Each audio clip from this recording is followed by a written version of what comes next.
السلام علیکم ورحمۃ اللہ وبرکاتہ۔ وسوسوں سے نجات کے لیے حضرت عثمان بن ابو عاص رضی اللہ تعالیٰ عنہ نبی کریم صلی اللہ علیہ وسلم کے پاس آئے اور کہا، یا رسول اللہ صلی اللہ علیہ وسلم، شیطان میرے اور میری نماز کے درمیان حائل ہوتا ہے، نیز میری قرأت میں شک ڈالتا ہے۔ رسول صلی اللہ علیہ وسلم نے فرمایا، اس شیطان کا نام خنزب ہے۔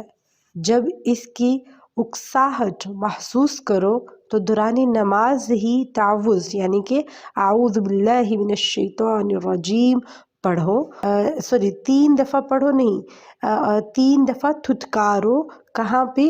اپنی بائیں طرف، ٹھیک ہے، یعنی کہ تھو تھو اس طرح سے بائیں طرف تھتکارو، لیکن پورا فیس جو ہے وہ ٹرن نہیں کرتے۔ حضرت عثمان رضی اللہ عنہ فرماتے ہیں، میں نے ایسا ہی کیا اور اللہ تعالیٰ نے شیطان کو مجھ سے دور کر دیا۔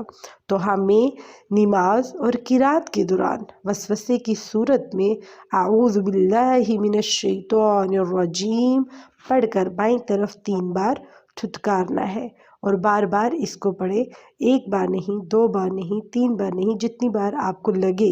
بار بار اگر وسوسہ آتا ہے تو بار بار اس دعا کو رپیٹ کیجیے، اور رپیٹ کر کے پھر اپنے 3 دفعہ اپنے بائیں کندھے کی طرف تھتکاریں گے۔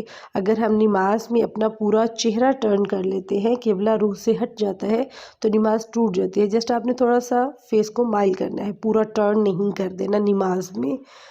تو اس طرح سے تھو تھو کریں گے تو شیطان ہم سے دور ہو جائے گا انشاءاللہ۔